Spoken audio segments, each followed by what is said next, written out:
여러분 안녕하십니까? 뉴스투데이 강원 시작합니다. 인천에서 강릉까지 국토를 횡단하는 동서축 철도망의 마지막 퍼즐. 여주 원주 복선 전철 건설 사업이 첫 삽을 뜬 지 2년 반이 지났는데요. 지금은 어디까지 진척됐을까요? 윤하은 기자가 현장에 다녀왔습니다. 서원주역 인근에 자리 잡은 여주 원주 복선 전철 209. 총 연장 22.2km 가운데 강원권 9.8km 공사를 담당하고 있습니다. 이 구간에는 터널과 교량 2개가 포함돼 있는데 관통 공사로 중장비가 분주히 들락거리는 터널 입구 2곳이 눈에 띄고 섬강을 가로지르는 교량의 기둥도 하나둘 모습을 드러내고 있습니다. 제가 서 있는 이곳이 여주와 원주를 잇는 복선 전철 건설 현장입니다. 터널 굴착 등 주요 공정이 한창 진행되고 있습니다. 여주 원주 복선 전철은 상하행 선로가 나란히 붙어 이어지다가 종착지인 서원주역에 가까워지면서 상선과 하선이 V자로 갈라집니다. 서울 방향인 상선은 기존 중앙선과 연결되고 강릉 방향인 하선은 서원주역으로 들어갑니다. 이는 여주 원주 복선 전철과 기존 중앙선을 안전하게 연결하기 위해 설계된 겁니다.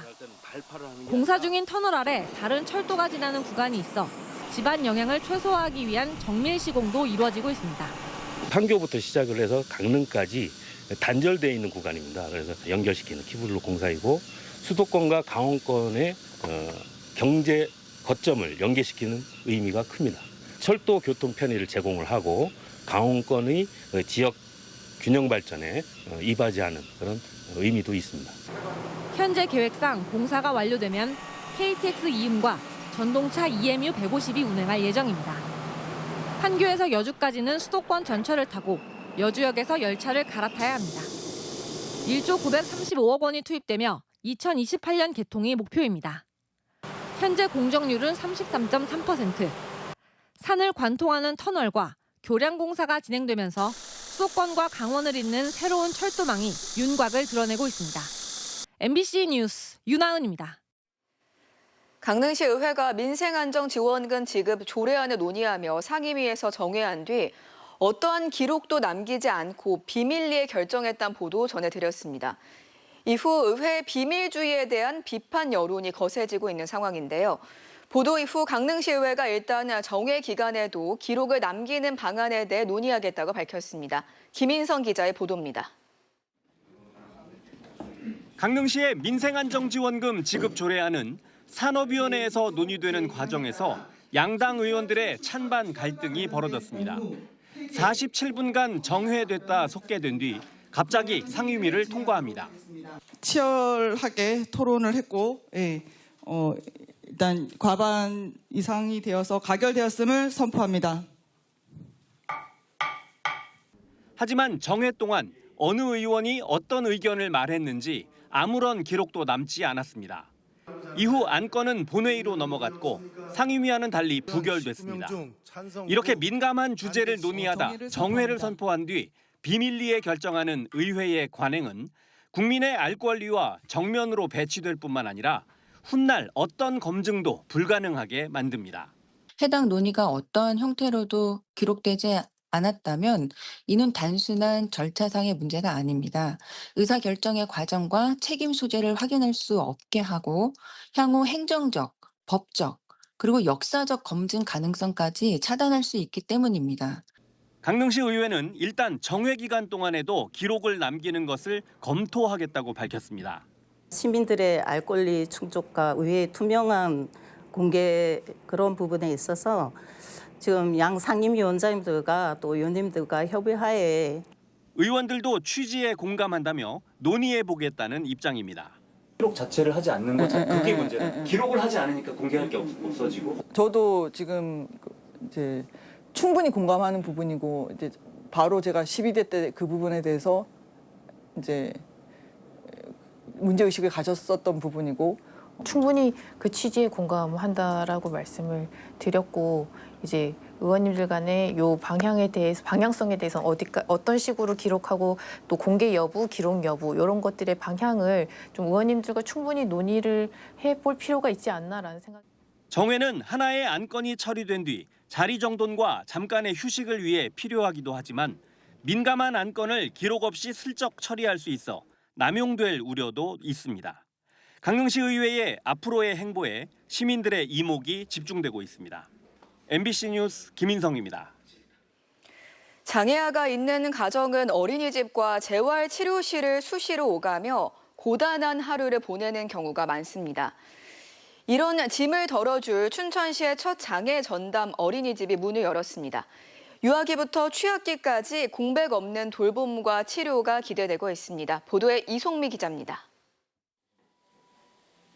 춘천시 커뮤니티 돌봄센터입니다. 알록달록한 교구와 책들이 가득합니다. 춘천시가 처음으로 지은 장애 전담 어린이집, 시립하나 어린이집이 문을 열었습니다. 만 3세부터 12세까지 모두 33명의 아이들이 이용할 수 있습니다.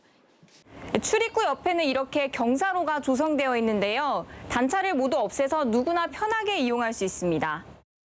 이 어린이집의 가장 큰 특징은 일상적인 보육과 전문 치료가 한 공간에서 이루어진다는 점입니다. 아이들의 발달 단계에 맞춘 보조기구와 전문 치료실이 마련됐고 특수교사와 작업, 언어치료사 등 전문 인력이 상주합니다. 치료사들은 아이들의 일상을 곁에서 관찰하면서 치료실에서 배운 의사소통이나 행동을 실제 생활에서도 익힐 수 있도록 돕습니다.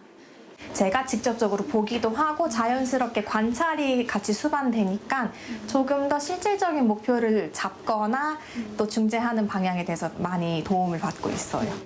일상적인 보육은 물론 텃밭 가꾸기와 수영 등 다양한 야외 신체 활동도 적극적으로 지원합니다. 활동하기 좀 불편하다고 해서 그런 활동을 안 하지는 않아요. 현재 발달 상황에 맞게 소근육이나 대근육 운동도 같이 겸하면서 모든 활동을 진행하고 있기 때문에 장애 아동에게는 나이가 아닌 아이의 실제 발달 단계에 맞춘 교육과 치료가 무엇보다 중요합니다. 보육과 치료의 벽을 허문 이번 어린이집 개원을 시작으로 물리치료까지 확대할 수 있는 공간과 인력을 확충하고 아이가 성장한 뒤에도 단절 없는 맞춤형 돌봄을 연계하는 것은 앞으로 풀어야 할 과제입니다. MBC 뉴스 이송미입니다. 원주시가 행구동 주민들의 수건 사업인 보호수 느티나무 주변을 지역의 관광자원으로 조성하는 작업에 착수했습니다.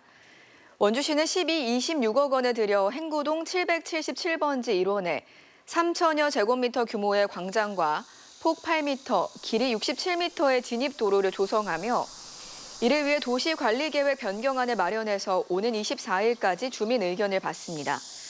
행구동 오리연마을 느티나무는 지난 1982년 원주시 보호수로 지정됐고 지난해 국립산림과학원의 정밀조사 결과 수령 863년으로 확인됐습니다. 2030년 생활 폐기물 직매립 금지를 앞두고 춘천시가 소각시설 정비에 들어갑니다. 2011년 가동을 시작한 춘천환경공원은 소각시설이 노후화되면서 오는 12월까지 주요 장비 교체 등 보수 공사를 실시하고 이 기간 소각용 생활 폐기물 9,900톤을 외부 전문 소각시설로 반출해 처리합니다. 춘천시는 소각시설이 보수되면 소각 처리 효율이 향상될 것으로 기대하고 있습니다. 속초시가 국외 자매 도시인 일본 요나고시와의 민간 교류 25주년을 맞아 우호 협력과 민간 교류 확대 방안을 논의했습니다. 속초시는 지난 7일에서 9일 요나고시에서 열린 속초시 요나고시 민간 교류 25주년 기념식에 참석해서 양 도시 민간단체 우호 협정을 재체결하고 시민 중심의 교류 지속과 교류 분야 확대의 뜻을 모았습니다.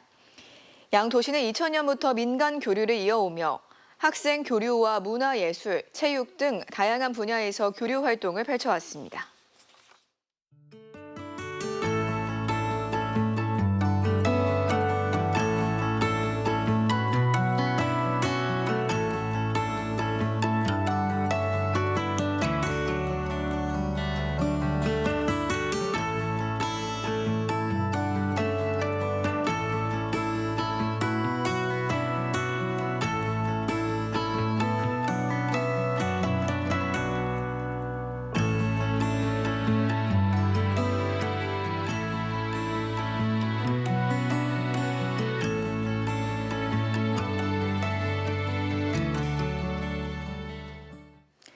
(2026) 강원 기상기후 사진전이 이달 31일까지 춘천시청 1층 로비에서 진행됩니다.